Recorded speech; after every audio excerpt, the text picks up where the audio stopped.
I'm here in awe, and Bob Schwartz, the director of GE Global Design on the healthcare, he and I play tricks on each other once in a while, but I had no idea that he knew that 35 years ago, that's where I worked, in that Henry Dreyfuss office, 3 blocks away.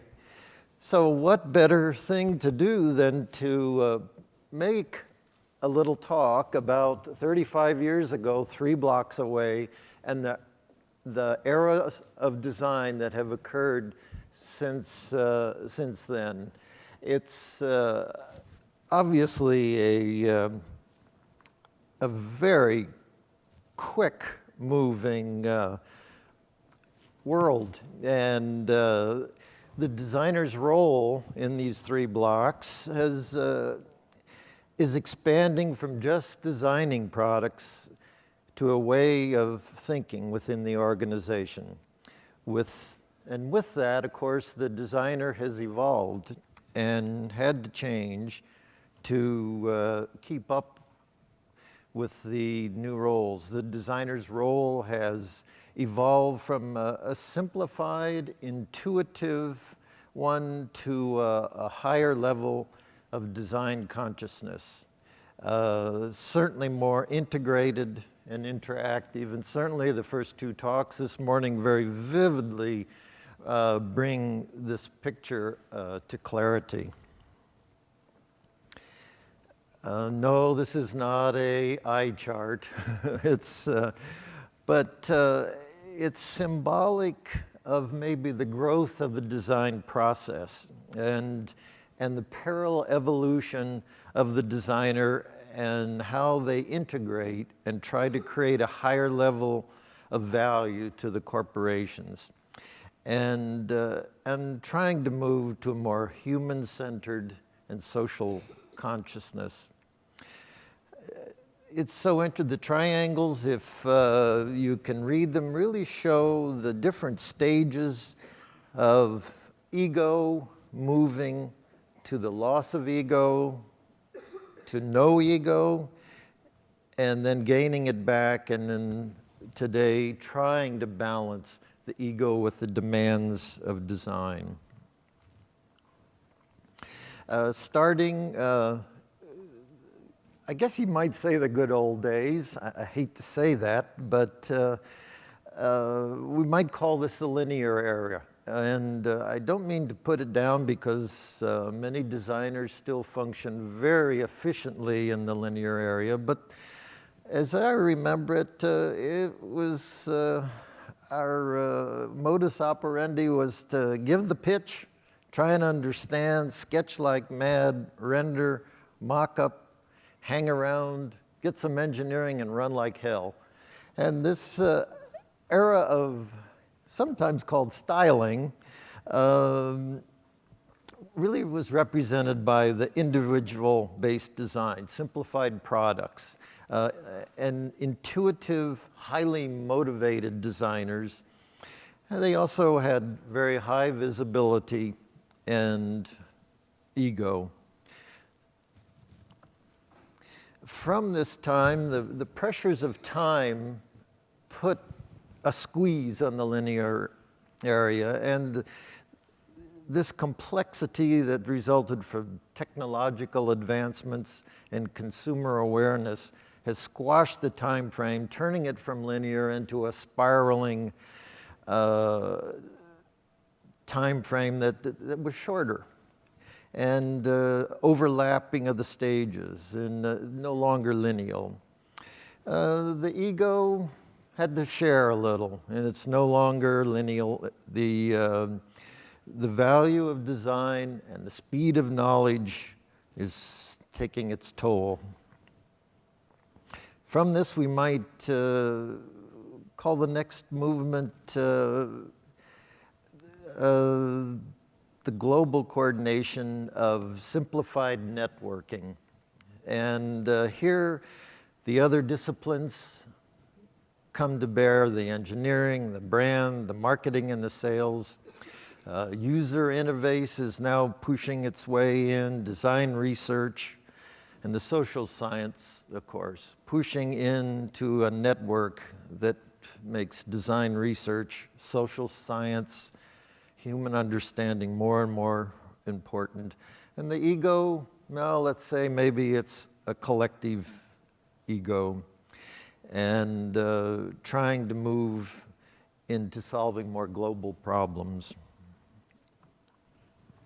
Interesting, we start seeing all these interesting charts which is trying to explain design thinking and how we're trying to move it to a higher level of understanding by integrating different ways of thinking, both the technical and the creative, you know, the left brain on the technical and the right on the creative, and trying to balance this thinking within the corporation so that engineers talk to designers, that finance and design aren't two worlds apart.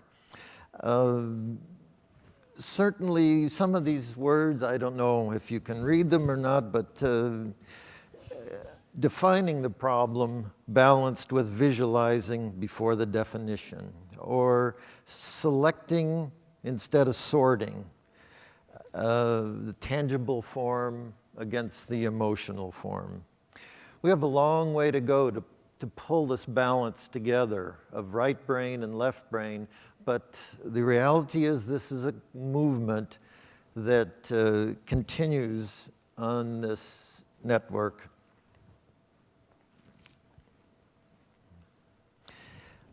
From this, we might say that we link the networks. And again, the examples today of networks, complexity, the human and social consciousness moving in, sensory design that creates emotional connection, and the beginning of trying to measure intangible value, transparency, collaboration, and now maybe the ego's moving into, let's say, the super ego of trying to combine empathy with consciousness, and the value of design consciousness and the sensory connection with transparency. Look at what we're faced with when you put these charts up.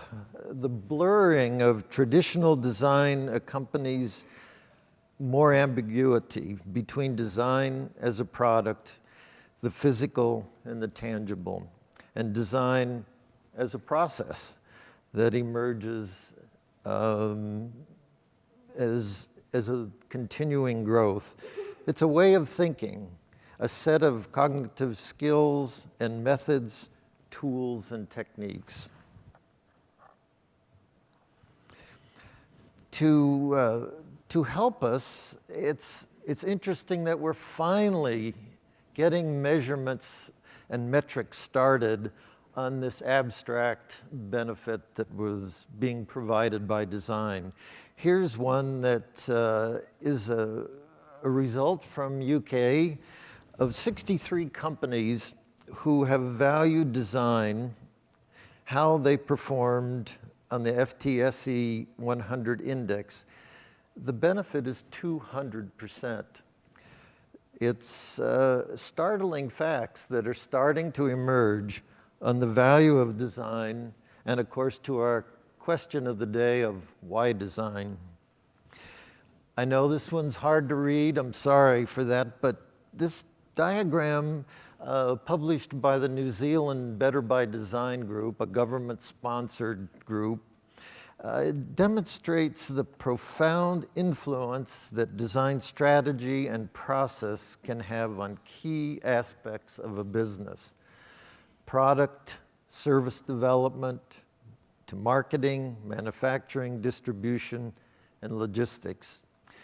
The left-hand column reflects the many design considerations or inputs that must be addressed and synthesized to create.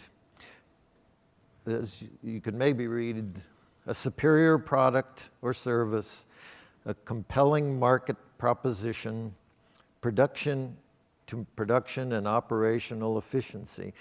This New Zealand program, which we were involved in, uh, basically audits up-and-coming technical corporations, audits them to see their potential, and then provides funded design activity.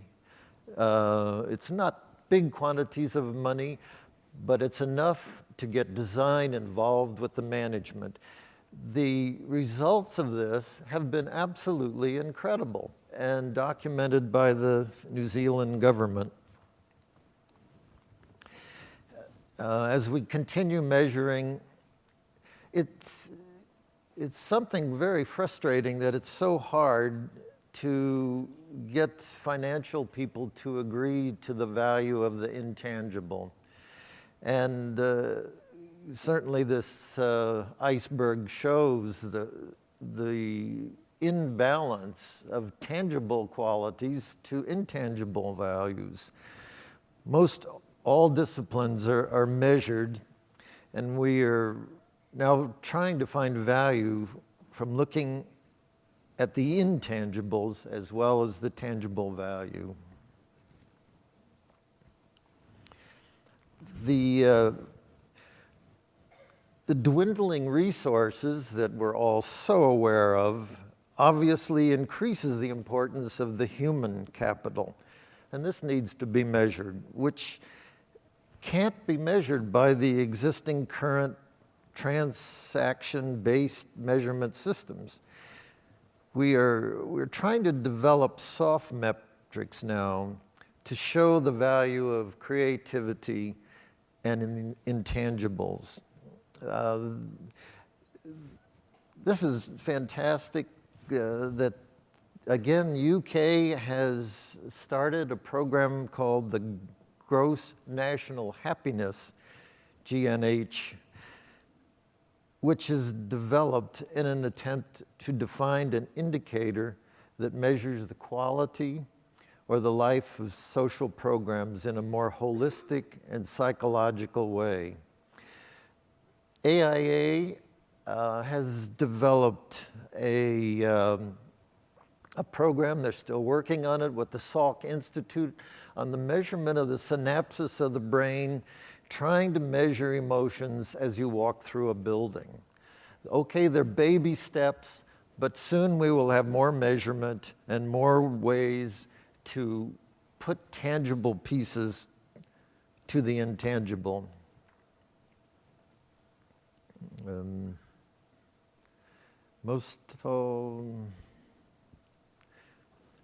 Okay. You can't have hot fingers when you work these new sensitive.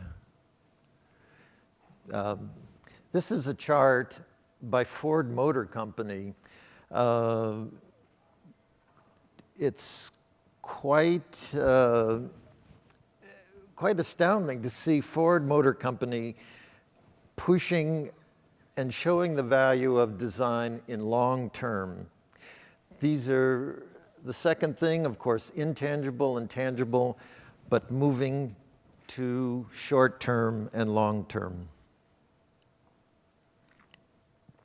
Social media is driving changes, the way we research, the networks, the interaction, all these things such as crowd control, creating new efficiencies and transparencies.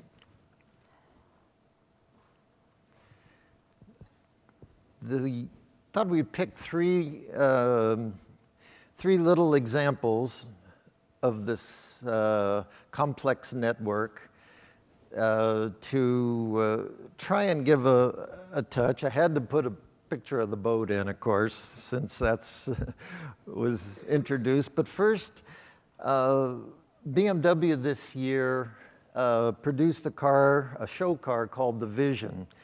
And Adrian van Hooydonk, the new director, basically got the whole complete staff together, and they had to respond to the change of voice from performance to joy, the new words of BMW. So his parameters, of course, were lighter body materials, get brake power from the regeneration of braking, improve the aerodynamics like tenfold, Every time the engine stops, can save fuel, precision fuel injection.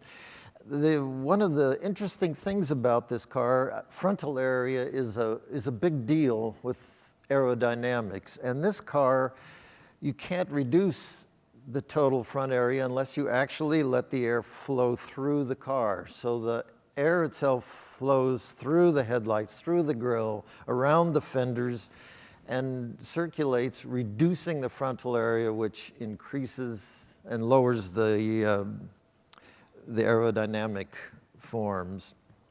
Here's Cativa, a project I must admit defined with serious ego in mind, and the proving that some such a thing could really be done. But I can't tell you how quickly this ego is diminished when it's in the environment. To lay in the middle of the boat in a storm, throwing up, wishing the world would end, and that this damn thing would hold together and get you across. That's pretty vivid, and it's something that we all need to consider when we use the context of the environment. The boat has, of course, taken us to many islands. This is off one of the northern islands of Vanuatu, and this was the first time that a local had heard an iPod. And one was shocked, one was awed, one was nervous. And then doing this in front of the classrooms reminded us so clearly how we have to be careful on how we impose societies with our products and services. And to truly design with empathy and try not to destroy their culture, but embrace it. Back to the chart, as we walk through this chart of growth in the design process and the evolution of the new designer, we realize how we're integrating and creating a higher value to corporations. I know failure must be part of this growth, and the next step, we must try and exist to integrate into a balanced form to benefit the corporations. So, closing of this very short trip down 3 blocks, we really need to move towards social consciousness, sustainable innovation of products, and empathetic design is the new zeitgeist of long-term profitability. And there's the symbolic disappearance of the ego. Thank you very, very much.